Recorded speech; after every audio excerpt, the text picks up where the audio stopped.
मैं पूर्ति के नियम की ही मान्यताएं पढ़ा रही हूँ, जो मैंने आपको बताई थी ना, अन्य बातें यथा स्थिर रहने पर, उनको अपन क्या बोलते हैं, पूर्ति के नियम की मान्यताएं।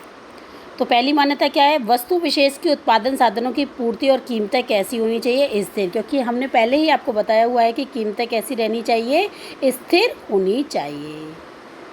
और जिससे भी अपन उत्पादन कर रहे हैं, जो भी तकनीक का प्रयोग कर रहे हैं, उसी से करना है अपने को, नई तकनीक का यूज़ नहीं करना है, नहीं तो फिर उत्पादन में वृद्धि हो जाएगी, पूर्ति बढ़ जाएगी ना।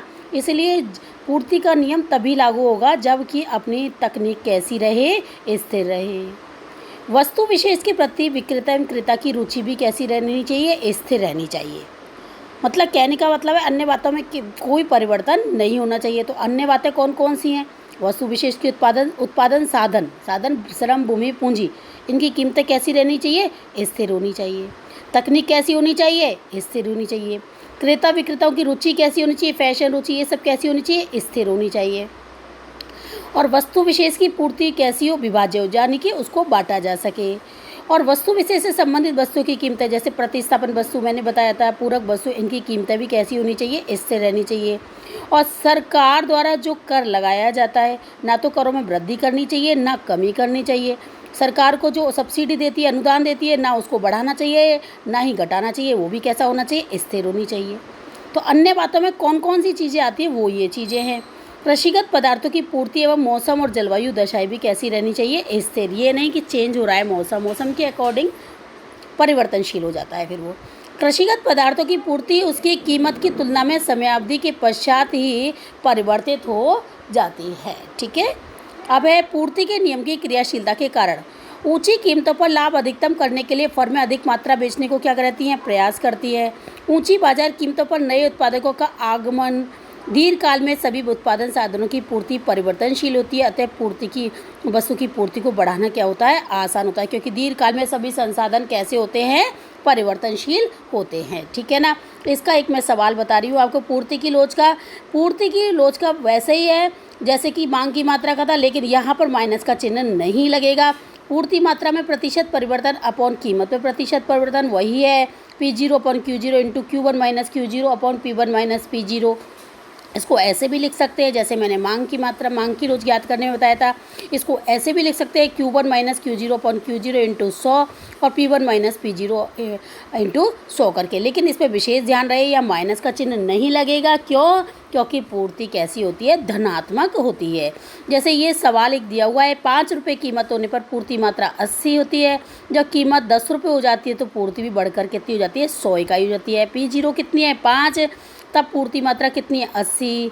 कीमत कितनी हो गई, 10, तो पूर्ति मात्रा बढ़कर कितनी हो गई, 100। अब इसको सवाल के अकॉर्डिंग क्या लिख लेंगे, P0 अपॉन Q0 यानी 5/80, Q1 माइनस Q0 यानी कि 100 माइनस 80, और P1 माइनस P0 कितनी है, 10 माइनस 5। इसको अपन काट लेंगे।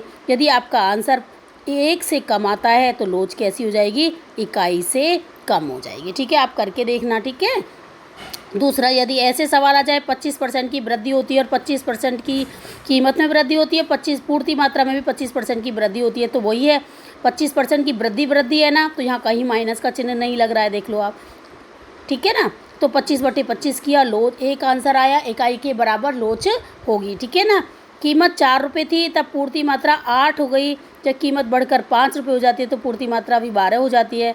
यदि आपका आंसर इसके अंदर रखना है आपको, वही P0 इजिकल टू कितना है, 4, और P1 इजिकल टू क्या है, 5, Q0 8 और Q1 कितना है, 12। P0 अपन Q0 Q1 minus Q0 P1 minus P0 करके 4/8 इंटू 12 माइनस 8 और 5 माइनस 4, क्योंकि देखो Q0 और Q1 लिखा हुआ है, ये P1 और P0 लिखा हुआ है। इसको आप काटोगे, आंसर 2 आ रहा है, तो इसका मतलब क्या है, लोच कैसी है आपकी, इकाई से अधिक है। ठीक है ना। अब आपको मैं पूर्ति की लोच प्रकार बता रही हूँ, 3 हैं, आपकी बुक में नहीं है, लेकिन मैं आपको अलग से बता रही हूँ, कभी कभी कुछ भी हो जाता है। तो पूर्ति की लोच भी 3 प्रकार की है, इकाई से अधिक, इकाई के बराबर और इकाई से कम।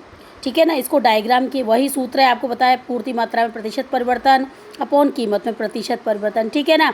तो मांग मात्रा में जब पूर्ति मात्रा में जब अधिक होगा, अधिक संख्या लिख रही है ना, अधिक होगा, और कीमत में कम होगा, तो आप भाग लगा के देख रहे हो ना, जैसे यहाँ से यहाँ तक 20 का भाग 25 में लगेगा 1.25 आया ना, तो इकाई से अधिक लोच हो गई। अब इसको कैसे चित्र बनाएंगे, यहाँ से लेंगे, ये आपका ओ एक्स अक्ष है लेकिन इसको बाहर निकला है, यहाँ से एम चालू हो जाएगा, ये आपका ओ वाई अक्ष है, और एस एस वक्र यहाँ से ये चालू किया है मैंने, तो और मात्रा कितनी है आपकी अब एम क्यू है या नहीं, और ये क्या है पी ओ पी, कीमत कितनी है ओ पी। अब आप ये देख रहे हो मात्रा में अधिक परिवर्तन हो रहा है और कीमत में कम परिवर्तन हो रहा होता है। ऐसी मांग की लोच कैसी होती है, इकाई से अधिक, मात्रा में अधिक लिख रहा है ना, जब पूर्ति मात्रा में प्रतिशत परिवर्तन कीमत में होने वाले प्रतिशत परिवर्तन से अधिक होता है तो पूर्ति की लोच इकाई से अधिक होती है, ठीक है ना।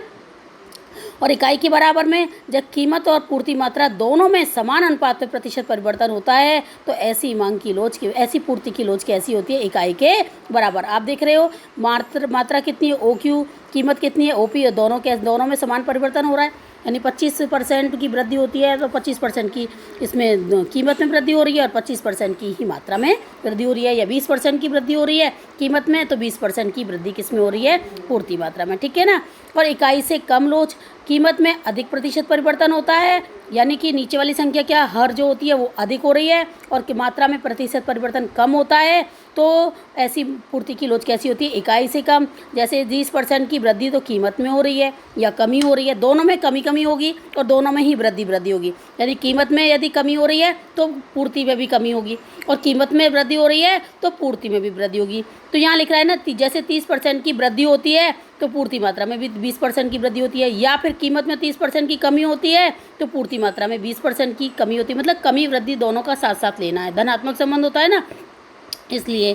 तो कीमत में 30% तो पूर्ति मात्रा में भी 30%, कीमत में 20% तो पूर्ति मात्रा में भी, ऐसे होता है मतलब।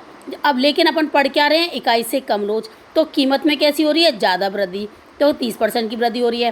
पूर्ति मात्रा में कितनी वृद्धि हो रही है, 20% की, यानी कीमत में ज़्यादा हो रही है और मात्रा में कम हो रही है, तो ऐसी पूर्ति की लोच कैसी होती है, इकाई से कम होती है, ठीक है ना। ऐसी लोच कैसी होगी आपकी, इकाई से कम होगी। जैसे आपने ये देखा हुआ है, यहाँ से ये चित्र बना हुआ है और ये आपकी मात्रा हो गई, पूर्ति मात्रा हो गई या नहीं हो गई आपकी, और ये आपकी क्या हो गई, कीमत हो गई। यहाँ से यहाँ तक कीमत में ज़्यादा परिवर्तन है, ठीक है ना, जैसे 30% कीमत नीचे आती है और पूर्ति मात्रा में क्या, और पूर्ति मात्रा एम क्यू यानी कि 20%, भाग लगा के देख लो, 0.3 का भाग 2 में लगाएंगे तो 0.67 आ रहा है, यानी कि 1 से कम आ रहा है, तो पूर्ति की लोच कैसी होगी, इकाई से कम होगी।